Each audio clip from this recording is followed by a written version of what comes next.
Segunda Reis, capítulo 11. Assim que Atalia, a mãe do rei Acasias, soube da morte do seu filho, deu ordem para que todas as pessoas da família real fossem mortas.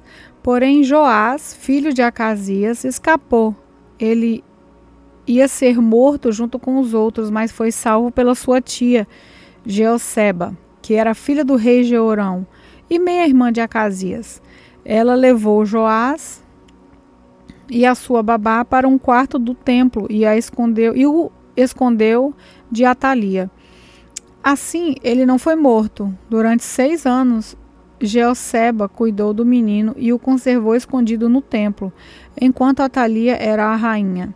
Mas no 7º ano, o sacerdote Joiada mandou chamar os oficiais encarregados dos guarda-costas e dos guardas do palácio e disse que viessem ao templo. Ali, ele fez com que jurassem concordar com o que ele havia planejado fazer. Então, lhes mostrou Joás, o filho do rei Acasias, e deu a eles a seguinte ordem: quando vocês ficarem de serviço no sábado, na terça parte, a terça parte deve guardar o palácio e a outra terça parte deve ficar de guarda no portão sul, e a outra terça parte deve ficar no portão atrás dos outros guardas. Os 2 grupos que deixarem o serviço no sábado ficarão de guarda no templo para proteger o rei. Vocês devem guardar o rei Joás com as espadas na mão e ir com ele a qualquer lugar onde ele for. Qualquer pessoa que chegar perto de vocês deve ser morta. Os oficiais obedeceram às ordens de Joiada e levaram a ele os seus soldados, isso é, os que saíram do serviço no sábado e os que entraram de serviço no sábado. Joiada entregou aos oficiais as lanças e os escudos que tinham sido do rei Davi e que haviam ficado guardados no templo. Ele pôs os soldados armados com espada por toda a frente do templo para protegerem o rei. Então Joiada levou Joás para fora, colocou a coroa na cabeça dele e lhe deu a cópia da lei. Aí Joás foi ungido e apresentado como rei. E o povo bateu palmas e gritou: viva o rei! A rainha Atalia ouviu o barulho que os guardas e o povo faziam e foi até o templo, onde todos estavam reunidos. Ela viu o novo rei perto da coluna, na entrada do templo, conforme era o costume. Ele estava rodeado pelos oficiais e pelos corneteiros, e todo o povo estava gritando de alegria e tocando trombetas. Em sinal de desespero, Atalia rasgou as suas roupas e gritou: traição, traição! O sacerdote Joiada não queria que Atalia fosse morta na área do templo e por isso deu aos oficiais do exército a seguinte ordem: levem a rainha para fora, passando pelo meio das filas dos guardas, e matem qualquer pessoa que tentar salvá-la. Então eles a prenderam e levaram para o palácio, e ali no portão dos cavalos ela foi morta. O sacerdote Joiada fez uma aliança entre o Senhor Deus e o rei e o povo, a fim de que eles fossem o povo de Deus. Fez também um acordo entre o rei e o povo. Então o povo foi até o templo do deus Baal e o derrubou. Eles despedaçaram os altares e os ídolos e ali, em frente dos altares, mataram Matã, o sacerdote de Baal. Joiada pôs guardas no templo e então ele, os oficiais, a guarda pessoal do rei e os guardas do palácio levaram o rei do templo para o palácio e o povo todo foi atrás. Joás entrou pelo portão da guarda e sentou-se no trono. Todo o povo estava feliz e a cidade de Jerusalém ficou calma depois que Atalia foi morta no palácio. Joás tinha 7 anos de idade quando se tornou rei. Segundo livro de Reis, capítulo 12.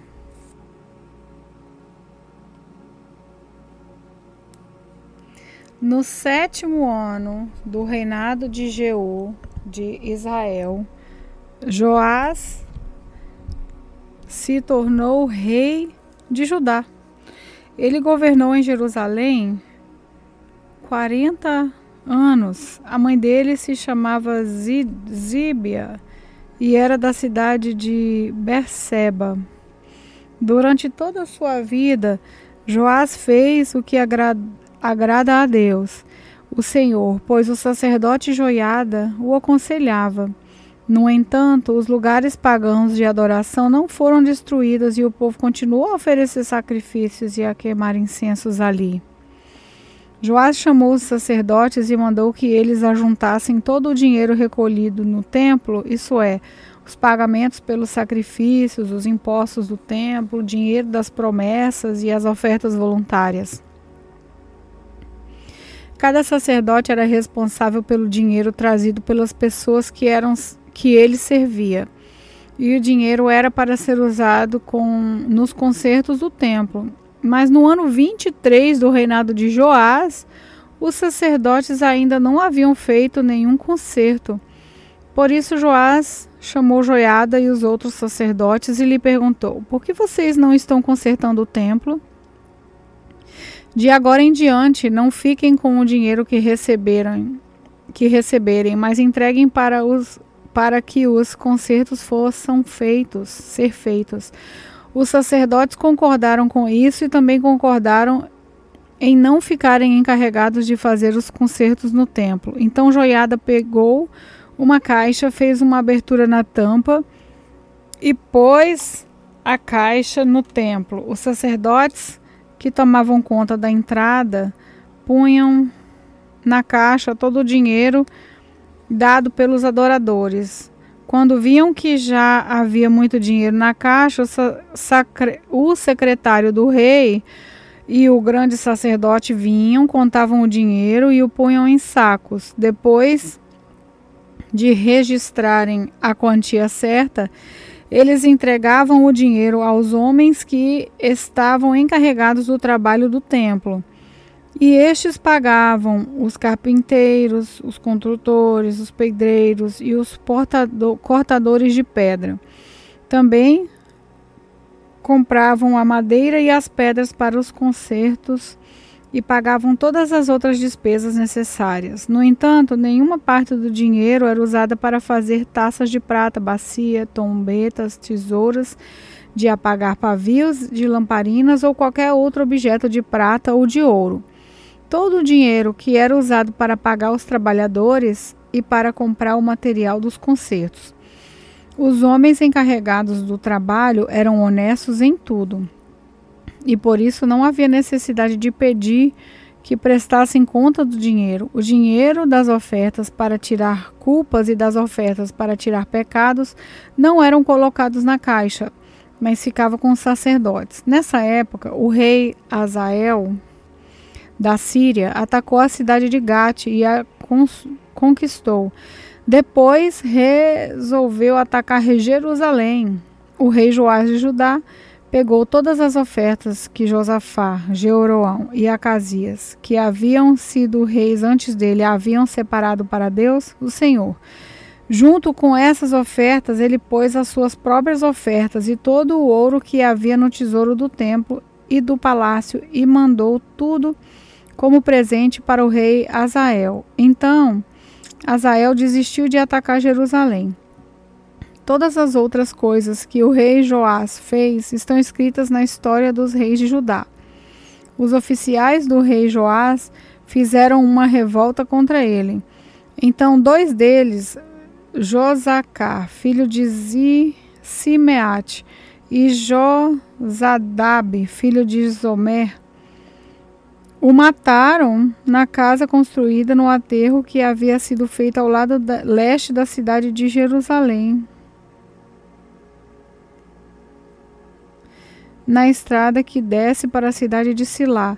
Joás foi sepultado nos túmulos dos reis na cidade de Davi, e o seu filho Acasias ficou no lugar dele. Segundo Reis, capítulo 13. No ano 23 do reinado de Joás, filho de Acasias, em Judá, Jeocás, filho de Jeú, se tornou rei de Israel e governou 17 anos em Samaria. Jeocás fez coisas erradas que não agradam a Deus, o Senhor, e cometeu aqueles mesmos pecados que Jeroboão, filho de Nebate, havia feito o povo de Israel cometer. No passado, ele nunca se afastou dos seus maus caminhos. Por isso, o Senhor ficou irado com Israel e deixou que o rei Azael da Síria e o seu filho Ben-Hadad vencessem os israelitas muitas vezes.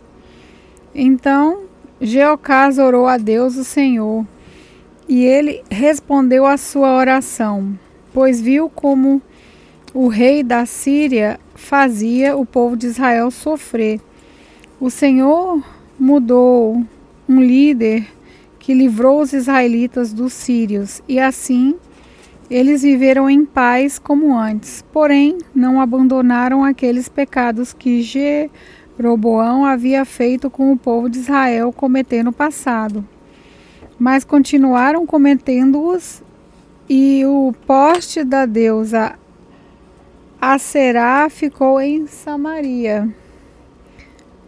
De todo o seu exército, Jeocás ficou somente com 50 cavaleiros, 10 carros de guerra e 10.000 soldados da infantaria, porque o rei da Síria havia acabado com os outros, esmagando-os como pó.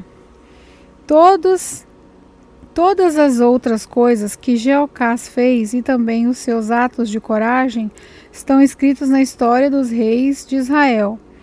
Ele morreu e foi sepultado em Samaria, e o seu filho Jeoás ficou no seu lugar como rei.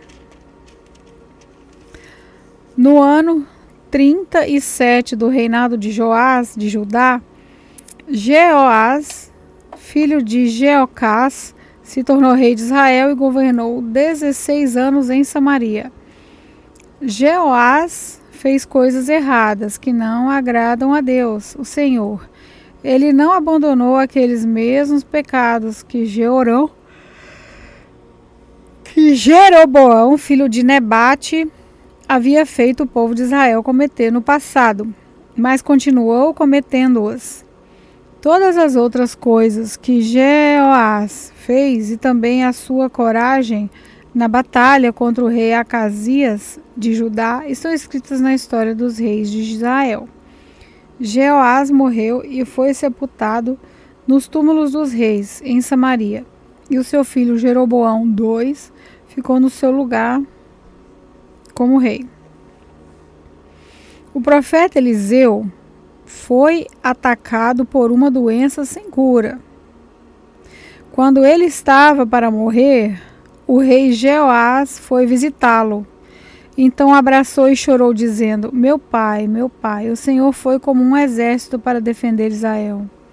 Então Eliseu disse: pega um arco e algumas flechas. Jeoás pegou o arco e as flechas. E Eliseu lhe disse que se preparasse para atirar. E o rei fez o que ele mandava. Aí Eliseu pôs as mãos por cima das mãos do rei e disse: abra a janela que dá para o lado da Síria. O rei abriu, então Eliseu mandou que atire a flecha. Assim que o rei atirou, Eliseu disse: O Senhor é a flecha do Senhor Deus, e por meio do Senhor que Deus vai conseguir a vitória contra a Síria. O Senhor lutará contra os sírios em Afecá até vencê-los. Depois Eliseu disse a Jeoás que pegasse as outras flechas e batesse no chão com elas. O rei bateu 3 vezes no chão e parou. Eliseu ficou zangado com isso e disse: o Senhor devia ter batido 5 ou 6 vezes e assim venceria completamente os sírios. mas agora vai vencê-los só 3 vezes. Então Eliseu morreu e foi sepultado. Todos os anos, bandos de moabitas costumavam invadir a terra de Israel. Certa vez, alguns israelitas que estavam fazendo um sepultamento viram um desses bandos. Então os israelitas jogaram o defunto na sepultura de Eliseu e fugiram. Assim que o corpo tocou os ossos de Eliseu, o homem ficou vivo de novo e se levantou. O rei Hazael da Síria dominou o povo de Israel durante todo o tempo em que Jeocás foi rei. Mas o Senhor Deus foi bondoso com os israelitas. Ele não deixou que fossem destruídos, mas ajudou-os por causa da aliança que havia feito com Abraão, com Isaque e com Jacó. Ele nunca esqueceu o seu povo. Então, o rei Hazael da Síria morreu e o seu filho Ben-Hadad se tornou rei. O rei Jeoás de Israel derrotou Ben-Hadad 3 vezes e reconquistou as cidades que haviam sido tomadas por Ben-Hadad durante o reinado de Jeocás, o pai de Joás. Segundo Reis, capítulo 14, do 1 até o 20. No segundo ano do reinado de Jeoás, filho de Jeocás, em Israel, Amazias, filho de Joás, se tornou rei de Judá. Quando isso aconteceu, Amazias tinha 35 anos. Ele governou 29 anos em Jerusalém. A mãe dele se chamava Jeoadã e era da cidade de Jerusalém. Amazias fez o que é agradável a Deus, o Senhor. Porém, não foi tão correto como o seu antepassado, o rei Davi. Pelo contrário, fez aquilo que seu pai Joás havia feito. Ele não derrubou os lugares pagãos de adoração e o povo continuou a oferecer sacrifícios e a queimar incensos nesses lugares. Assim que se firmou no poder, Amazias mandou matar os oficiais que haviam assassinado seu pai, o rei. No entanto, não matou os filhos deles, mas seguiu o que o Senhor havia mandado na lei de Moisés. Os pais não serão mortos por causa de crimes cometidos pelos filhos, nem os filhos por causa de crimes cometidos pelos pais. Uma pessoa será morta somente com castigo pelo crime que ela mesma cometeu. No Vale do Sal, Amazias matou 10.000 soldados do país de Edom. Ele conquistou na guerra a cidade de Selá e pôs nela o nome de Joquetel. E assim é conhecida até hoje. Então, Amazias mandou mensageiros ao rei Jeoás de Israel, desafiando-o para uma batalha, mas o rei Jeoás respondeu assim: uma vez, um espinheiro dos montes Líbanos mandou a seguinte mensagem para um cedro: dê sua filha em casamento para meu filho. Mas um animal selvagem passou por ali e pisou em cima do espinheiro. De fato, você, Amazias, venceu os edomitas e por isso está todo orgulhoso. Alegre-se com a sua fama e fique em casa, para que arranjar um problema que trará somente a desgraça para você e para o seu povo. Mas Amazias não quis atendê-lo. Então o rei Jeoás saiu com seus soldados e lutou contra ele em Bet-Semes, na região de Judá. O exército de Amazias foi derrotado e todos os seus soldados fugiram para casa. Jeoás prendeu Amazias em Bet-Semes, avançou para Jerusalém e derrubou as muralhas da cidade desde o portão de Efraim até o portão da esquina, um trecho de mais ou menos 200 metros. Ele pegou toda a prata e todo o ouro que achou, pegou todos os objetos do templo e todos os tesouros do palácio e também levou reféns e voltou para Samaria. Todas as outras coisas que Jeoá fez e também a sua coragem na batalha contra o rei Amazias de Judá estão escritas na história dos reis de Israel. Jeoás morreu e foi sepultado nos túmulos dos reis em Samaria, e o seu filho Jeroboão II ficou no lugar dele como rei. O rei Amazias de Judá viveu 15 anos e depois da morte do rei de Israel, Jeoás, filho de Jeocás, todas as outras coisas que Amazias fez estão escritas na história dos reis de Judá. Houve uma conspiração em Jerusalém para matar Amazias, e por isso ele fugiu para a cidade de Laquis. Eu sou a Mas os pastora seus Nelsa inimigos o seguiram e até quero lá orar e o pela mataram. sua família. Seu corpo foi levado de volta Querido para Deus e Jerusalém Pai, num cavalo neste e foi momento o Senhor sepultado quer nos túmulos dos apresentar a reis da família cidade de de cada Davi. ouvinte. Que o Senhor possa, Pai querido, visitar cada um, repreendendo todo o mal, libertando, curando pela tua imensa bondade e misericórdia. Que o Senhor possa alcançar cada ouvinte neste momento, Pai. E assim, Pai, eu entrego tudo nas tuas mãos e quero aqui te agradecer. Em nome do Pai, do Filho e do Espírito Santo. Amém.